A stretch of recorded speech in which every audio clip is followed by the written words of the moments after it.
Hello and welcome to another edition of Inside 50. I'm Troy Luff. And I'm Stephen Lord. Well, Luffy, I'd hate to be the Saints' Stephen Milne at the moment. He fractured his cheekbone in the game against Freo and he's had to drive all the way back to Melbourne from Perth. That's over 3,500 kilometres. Yes, he had a collision with Fremantle's Anthony Grover in the first quarter. He actually went on to play the rest of the game.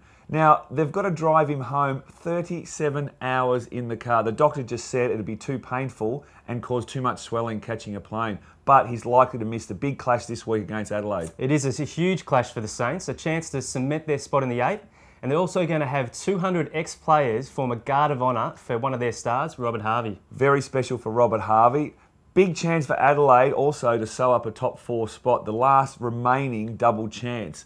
Now, unfortunately for Adelaide Crows, big man Rhett Biglands has had to announce his retirement after 2 reconstructions in the last 2 years. That's right, Luffy. He's provided 134 games over 10 years of great service for the Crows, and he'll be sorely missed.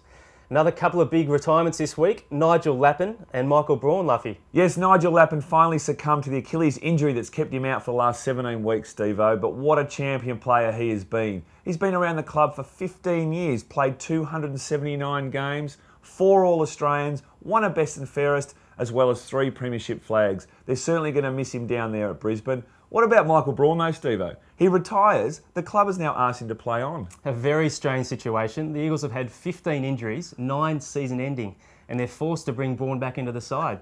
I just hope he's mentally prepared and he hasn't already retired. Now, Steve-O, something close to your heart. The massive upset win last week, Richmond over Hawthorn. It keeps their finals hopes alive. Yeah, very faint hopes though, I think, Luffy. It was a great win by the Tigers though, and I think the Hawks may have been a little bit buddy conscious. They only went to Roughhead once going to the forward 50, and he's kicked 10 goals in the last 2 games against the Tigers. Yes, they did it very well, Richmond. They cut off Franklin's lead, but they also played a great game of keepings off. They racked up over 430 possessions, including 180 marks. While the top 4 is still being decided, one thing is for certain, and that is Geelong will be the minor premiers this year. In fact, after the game against the Swans, Paul Roos actually conceded that Geelong, at their best, may be unbeatable. What do you think, Luffy? Well, the Cats sewed up top spot months ago. I had the privilege to watch them play on Saturday night. Not only do they get the ball so often and use it so well, they also tackle and pressure the opposition hard. They are the second highest tackle count in the league. And the scary thing is they had 4 of their best players on the sidelines. Paul Chapman and Matthew Scarlett still to come back into the side.